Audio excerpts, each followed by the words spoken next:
नमस्कार दोस्तों, क्या आप जानते हैं कि भारत को भारत और इंडियन दोनों नाम कैसे मिले? हमारा देश राज्यों का संघ कैसे बना?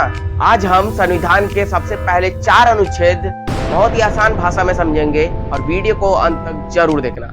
चलिए शुरू करते हैं। संविधान क्या कहता है? भारत अर्थात इंडिया राज्यों का संघ है।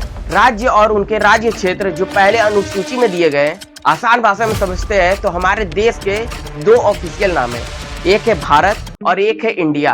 भारत को राज्यों का संघ कहा गया, लेकिन अमेरिका जैसा नहीं। यहाँ केंद्र सरकार यानी सेंट्रल गवर्नमेंट ज्यादा शक्तिशाली है। अभी भारत में 28 राज्य और 8 केंद्र शासित प्रदेश है। नए राज्य बनाने या किसी अन्य राज्य का नाम बदलने का अधिकार सिर्फ संसद के पास है। ये था आपका पहला अनुच्छेद। अब हम चलते हैं दूसरे अनुच्छेद की तरफ। दूसरा अनुच्छेद कहता है कि नए राज्यों का प्रवेश तथा स्थापना। संविधान कहता है कि संसद कानून बनाकर किसी भी नए राज्य को भारत संघ में शामिल कर सकता है या फिर नया राज्य भी बना सकता है। उदाहरण के लिए आप ले सकते हो कि सिक्किम 1975 में 22वां राज्य बना और 2014 में तेलंगाना 29वां राज्य बना था। नए राज्य बनाने से पहले उस राज्य की विधानसभा से राय लिया जाता है, लेकिन ये मानना जरूरी नहीं है। अब हम चलते हैं अनुच्छेद नंबर 3 की तरफ। ये अनुच्छेद बोलता है कि नए राज्य का निर्माण होगा और सीमा में बदलाव भी हो सकता है। ये सबसे महत्वपूर्ण और जरूरी अनुच्छेद है, क्योंकि संसद ये सब भी कर सकती है। पहला वो काम कर सकती है, किसी राज्य क्षेत्र में से वो कुछ क्षेत्र अलग करके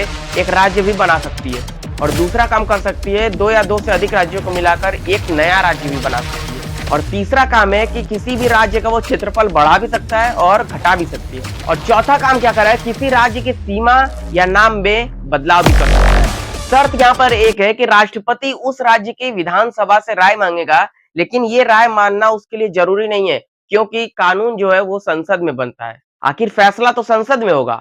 जैसा आपको पता है कि यूपी से उत्तराखंड बना और आंध्र प्रदेश से तेलंगाना अलग हो गया था। अब चलते हैं अनुच्छेद 4 की तरफ और पहली और चौथी अनुसूची में संशोधन। संविधान कहता है कि अनुच्छेद 2 और 3 के तहत जो कानून बनते हैं उसे पहली अनुसूची यानी राज्यों की सूची और चौथी अनुसूची यानी राज्यसभा की सीटों में बदलाव हो जाता है। लेकिन इसे संविधान संशोधन नहीं माना जाएगा, इसे साधारण बहुमत से भी पास किया जा सकता है। दोस्तों, ये थे भारत के 4 अनुच्छेद जो भारत की एकता और अखंडता का नींव है। अगले वीडियो में हम अनुच्छेद 5 से 11 यानी भारत की नागरिकता के बारे में बात करेंगे। अगर वीडियो पसंद आता है तो लाइक करो और कमेंट करो और ज्यादा से ज्यादा शेयर करो और चैनल को सब्सक्राइब करना ना भूलिएगा।